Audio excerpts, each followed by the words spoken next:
All right, now to our next conversation. As fears of a potential recession rise, investors are increasingly looking for ways to protect their portfolios from economic downturns. In times of uncertainty, recession-resistant assets, those that tend to perform well or maintain stability during periods of economic decline, become a top priority. Historically, real estate has been considered one of the most reliable hedges against inflation and recession, with its inherent value and long-term appreciation potential. But as economic conditions shift, the question arises, is real estate still the ultimate hedge in an era of heightened uncertainty? Well, joining us for this conversation, we have Dr. Julius Soni, is the CEO, co-founder, Excite Capital Investment, joining me right here in the studio. It's great to have you.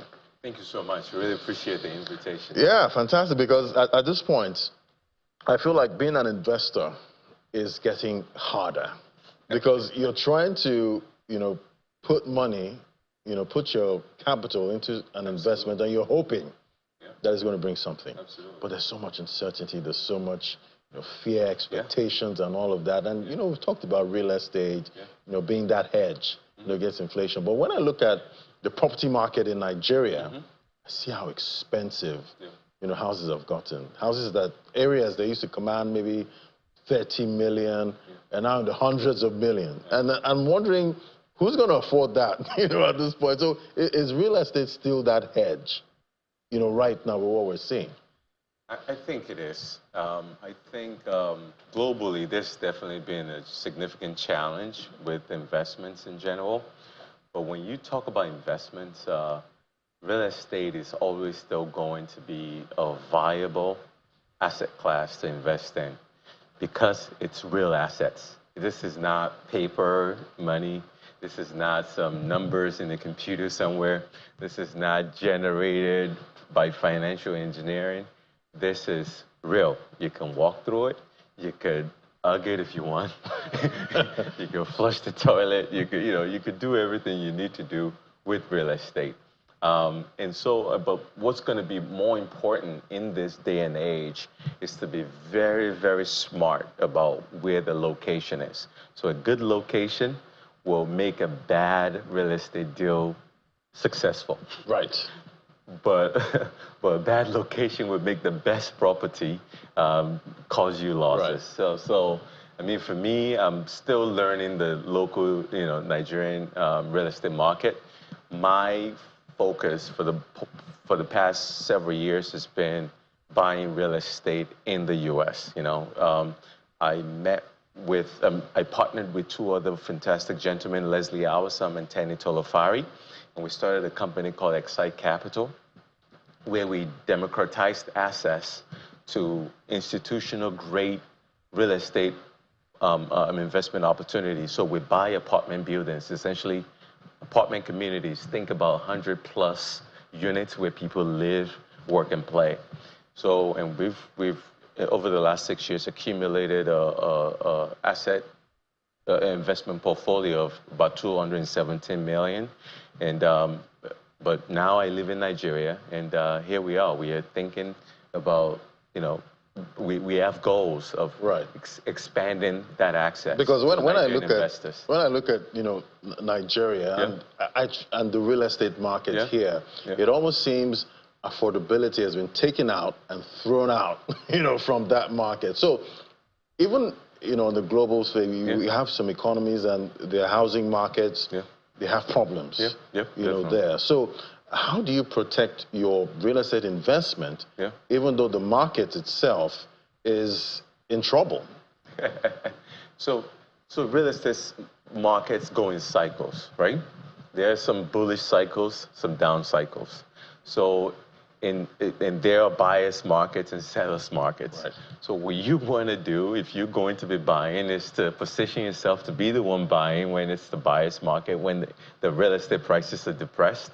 And this is universal, regardless of the climate, regardless of the place where you're buying throughout the world. And when it's a seller's market, you want to be the seller, accumulated so much portfolio and be able to sell and take advantage of that. So that really is the universal law. Now there are ways to make sure that you are staying afloat in the tough times. And some of those is that making sure that if you are in a climate where you have access to loans and things like that, that you have fixed long-term loans. That's one of the universal laws of real estate. The other is that you have enough reserves so that you can weather the storm, so that you don't have to sell your real estate prematurely in a down market, right? And then you don't buy high and sell low. You got it. Because you need money. Exactly. That's the second universal law of real estate. And the third is to make sure that you are buying for cash flow. So from day one, that property has to cash flow. Even if it's a single family property, you want it to cash flow.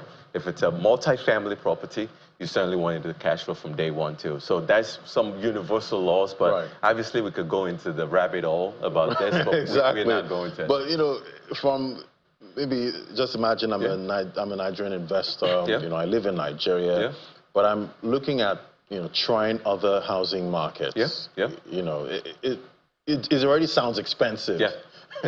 For me.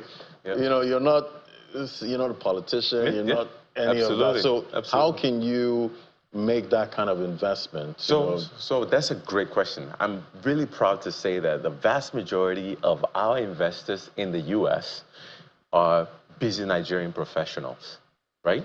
These are like day-to-day, 9 to 5 busy professionals working hard for their money, but because they're too busy doing the things that they're passionate about, they are putting their money to work by collaborating with us to pool their resources to buy these large apartment communities. So when I moved to Nigeria about 8 months ago, and yes, I did to expand access to musculoskeletal care in Nigeria, and that work is ongoing, and it's been the joy of my life, one of the happiest and most rewarding work that I've ever done. But people started asking me, how can we also from Nigeria have access to this U.S. real estate investments that you do? And if I truly want to espouse our core value of growth and abundance mindset, which is that we're not going to keep this information, so I told my partners, we have to expand to Nigeria. We have to give access, since we are international investors, we have to give access to this investments globally, particularly in the U.S., in stable, growing markets to Nigerian investors who are interested also. So we collaborated with another partner, Eno Anson, and all four of us are now actually going to do a formal lunch event on April 8th to formally expose the U.S. real estate market to interested Nigerian investors. But we're not going to stop there. I don't believe in just a unidirectional flow of investments into the U.S. or outside of Nigeria. I want us to be a conduit, a platform where there could be a bi-directional flow of investments. Right. That Nigerian investors in Nigeria can have access to U.S. investments that are secure and are going to yield them dollarized investment returns. But some would say that's importing. We're sending naira, we're sending dollars out. So at this point. Oh, I see what it is. So no, but we want to also facilitate investments of diaspora Nigerians, the same investors that have come along with us to now do some interesting real estate investments right here at home in Nigeria. And I'm not interested in the luxury market. I think there are fantastic developers doing that already on ground. There's another argument for most of those luxury apartments. There's another argument there. There is, but what I don't care about their arguments. What we are interested in is creating affordable, high-quality apartment communities for the true greatest resource that Nigeria has, and that's the young people of Nigeria. That's the greatest resource we have, the human capital, and that's completely harnessed in the young people. And those people are currently underserved with the current market because they have to save up for save up for a year or two for rent to afford like a decent place to live. I think there is an opportunity there to create at scale great living arrangements for this very special population. And that's something that I'm passionate about, and we are going to work on long term. Now, how we get there, I can't tell you the exact mechanism yet, but that's in the pipeline for sure. Right. We'll definitely be looking out for that because, you know, people have been complaining recently on social media about, you know, the real estate market. It just seems overpriced. It is. You know, at this point, and you just feel at some point the bubble will pop. I mean, the real estate market, just like I explained earlier, it undulates, you know, it goes up and goes down. And yes, I am not an expert in the Nigerian market, but what I know for sure is that it's not going to stay the same. It's very dynamic. Right. And the smart investors are going to study the market very well, underwrite it appropriately, and invest in the appropriate segments of the market that allows them long-term, stable returns, regardless of what cycle of the market we're in. Whatever the cycle. Absolutely. Absolutely. All right, thank you so much. It was great having this conversation with you, Dr. Julius Oni, is the CEO, co-founder, Excite Capital Investment. Thank you so much. Absolutely, yeah. If people want to reach out to us, go to exciteafrica.com. That's XSITE, no problem. Africa.com. Thank you for coming on.